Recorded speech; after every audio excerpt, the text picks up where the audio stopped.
The theme of today's khutbah is on women's rights before and after Islam. All praise is due to Allah. We seek His help and forgiveness. We seek refuge with Him from the evils of ourselves and the evils of our deeds. Whoever Allah guides cannot be misguided by anyone, and whoever Allah sets astray cannot be guided by anyone.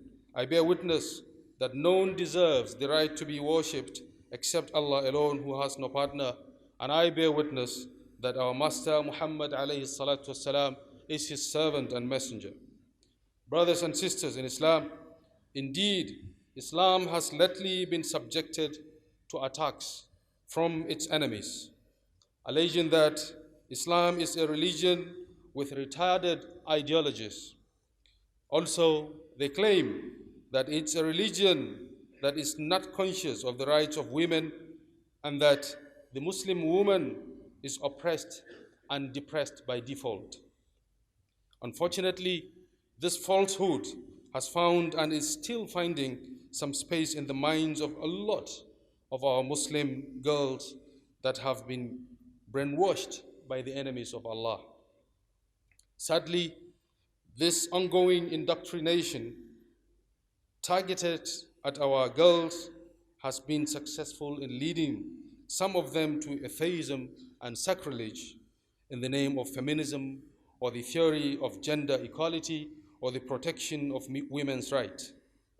It is imperative at this juncture to mention the role of Islam in terms of raising the status of women and in terms of establishing some rights for her in a time when women did not have any rights to be protected or any value to be recognized. Servants of Allah, indeed, Islam has raised the status of women and equated her with men in most of its injunctions. She is commanded just as he is commanded in terms of acts of obedience towards Allah. They are also equated to men in terms of the reward of the hereafter. A woman in Islam has freedom of expression. She advises, she enjoins others to commit goodness and abstain from evil, and she has the right to call to Allah or to exercise da'wah. She has the right to ownership, to buy and sell, to inherit, to give alms, and to gift what she wants to. No one, and I said no one, has the right to take what belongs to her without her consent. She has the right to a dignified life. Her right is not to be infringed. She is not to be oppressed, and she has the right to education. In fact, it is even mandatory for her to learn what she is in need of, especially in terms of her religion. The great scholar Sheikh Ibn Baz rahimahullah said, woman during the pre-Islamic era was regarded as a thing that didn't have value. She was regarded as a commodity that could be loaned. Her guardian might have taken her murder lightly because she wasn't valuable to him. Men during that period used to kill girls, their girl children, for the fear of shame, while some others buried them alive for the fear of poverty. Women were inherited like items during that dark era. And in the midst of that barbarism, Allah brought His Prophet Muhammad alayhi salatu wasalam. He revealed unto him the Quran. And in the Quran, Allah explained her condition. He raised her status. He made her a great entity. He made her a respected mother, a respected sister, a respected wife, and a respected daughter. Allah, through the Quran, equated her with men in numerous things. Brothers and sisters, to grasp the actual message of the above quote by Sheikh bin Baz, come with me so that we dive into the ocean of hardship the women of Jahiliyyah or the pre-Islamic era were living in. We should know that the Arab pagans of Arabia during the Jahiliyyah period used to consider women as items among the numerous items they possessed, like money and animals. So they used to transact with women the way they wished. We should also know that women didn't have the right to inheritance during the Jahiliyyah period. Inheritance was strictly for men. Women didn't have any rights over their husbands. There wasn't a definite number of divorce, and there wasn't any limit to the number of wives a man can keep. The practice in the pre-Islamic era was that when a man died and he left behind a wife and children from a woman other than her, the eldest son was more deserving to acquire his late father's wife. So he would consider her as though she was like any other item he inherited. And that was narrated by Ibn Abbas radiallahu anhu. He said, the custom in the pre-Islamic period was that if a man's father died, he used to have the right to inherit his wife. If he wished, he could marry her, or he could detain her unless she paid ransom equivalent to her dowry, or he could keep her until she died, then he would inherit her entire wealth. Iddah, or the waiting period before a woman moves on after the demise of her husband, used to be a whole year. And during that one dark year period, she would mourn the death of her husband in the most cruel manner. She would wear the ugliest clothes. She would live in the ugliest room.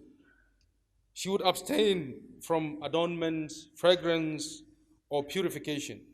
She was not allowed to shower or cut her nails or shave any hair, and she was never allowed to meet people at their gatherings for the whole year. They used to have different types of marriages that were unfavorable to women. Among such marriages was a type of marriage which involved many men having intercourse with her. Another type of marriage is the one in which a man sends his wife to another man among the highly placed men in the community so that she gets a child from him that will possess the attributes of that personality. Another type of such barbaric marriages was the marriage in which a man would marry off his daughter or his sister or any lady under his care to another man without any dowry, but with a condition that the man marrying his daughter or sister would in exchange give him his daughter or sister in marriage at no cost. That's because they regarded women as commodities they owned. Arabs used to, during the pre-Islamic era, used to hate girl child. They used to bury them alive because of the fear of shame, as they claim. And the Quran criticized them for doing that, as we always recite that criticism by Allah subhanahu wa ta'ala in the Quran. Servants of Allah, indeed Islam has dignified women great dignification. Islam has dignified her as a mother, such that respect must be accorded to her. She must be obeyed and she must be faced with kindness. Islam has made making her satisfied to be part of pleasing Allah the Exalted. That's why, according to the Islamic teachings, paradise is by mother's feet, meaning that the closest path to attaining heaven is through the mother. Islam has made disobeying her and infuriating her to be strongly prohibited. Islam has honored and dignified women as wives. So the teachings of Islam regarding wives is that of emphasis on being kind towards them. Islam commands that husbands should live with them in goodness. Islam mentioned that she has rights to be protected just as the husband, except that the husband is a degree above her because of the responsibilities he shoulders of spending and of returning and of running the affairs of the family. Islam has also categorically stated that the best among Muslim men are the ones that are best towards their wives. Islam made taking her wealth without her endorsement prohibited. Among the numerous verses in the Quran is the verse that says, "And live with them in kindness." And Allah also says, "Women have rights similar to those of men equitably, although men have a degree of responsibility above them, and Allah is Almighty, All-Wise." The Messenger ﷺ said, "Act kindly towards women."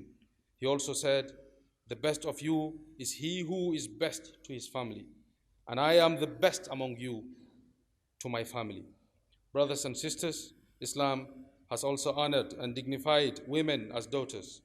Thus, it is enjoined that girls are raised and educated and tagged a huge reward for raising a girl child. The Messenger ﷺ said, "He who brought up two girls properly till they grew up, he and I would come together very closely on the day of resurrection," and he interlaced his fingers for explaining the point of nearness between him and that person. The Messenger ﷺ also said, "Whoever has three daughters and is patient towards them and feeds them, gives them drink and clothes them from his wealth, there will be a shield for him from the fire on the day of resurrection." That's why it was narrated that when the Messenger's daughter Fatima radiallahu anha visited him, he would stand up to welcome her, kiss her, then vacate where he was sitting for her to sit. This is a great teaching from him, and that represents a great transition from regarding daughters as source of shame to being proud of them and honoring them. That's what Islam represents, and not oppression against women. In Islam, women have indeed reached a high position that none of the previous nations have achieved, and not even a forthcoming nation. Allah says, "And we have certainly honored the children of Adam." And this dignification and honoring is shared by both men and women. Allah says in His magnificent book, sending a message that women share equal amount of responsibility as men do in terms of deeds and actions. He says, "And their Lord responded to them, 'Never will I allow to be lost the work of any worker among you, whether male or female.'" Brothers and sisters, in contrast with what we have said about Islam's view of women, let's look at the position of women in some of the previous civilizations. The ancient Roman civilization, for instance, approved that women are slaves owned by men. Women didn't have any rights whatsoever. A huge gathering met in Roma to investigate the nature of women. They adopted a position that women are creatures that don't have souls, and because of that, they would never inherit the life of the hereafter, and they are nothing but filth. In Athens, during the Greek civilization, women were regarded as offal and scum. So they were bought and sold. In ancient India, it was upheld that the plague, death, hell, poison of serpents, and fire are all better than woman. Her right to live used to end with the death of her husband, who was regarded as her master. When she saw the corpse of her husband being burnt, she must throw herself into it, and if she did not, she would be accused or accursed.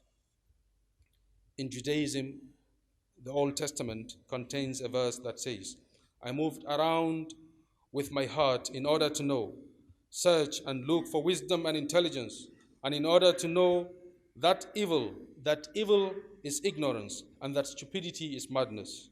And I found that worse than death is woman, who is a snare, and her heart is like a shoelace, and her hands are shackles. That was the condition of women in ancient times. But in the medieval and modern times, the following events would explain how women were seen. The Danish writer with Hodgson explained the direction of the Catholic Church with regards to women when he said, during the Middle Ages, caring for the European women was very limited, and that in compliance with Catholicism, which regarded women as second-class creatures. In 586 AD, France, a conference was held to investigate whether women were to be regarded as humans or not. After discussions, they concluded that they are human, but they were created to be of service to men. Also, Article 217 of the French law states that a married woman, even if her marriage is based on the separation between her property and her husband's property, is not allowed for her to gift out or to change ownership or to mortgage or to own with or without compensation, without the participation of her husband in the contract or his consent on that contract in writing. In England, Henry VIII prohibited the English women from reading the Holy Book. Women were, until 1850 AD, not counted among citizens, and until 1882, they didn't have any personal rights.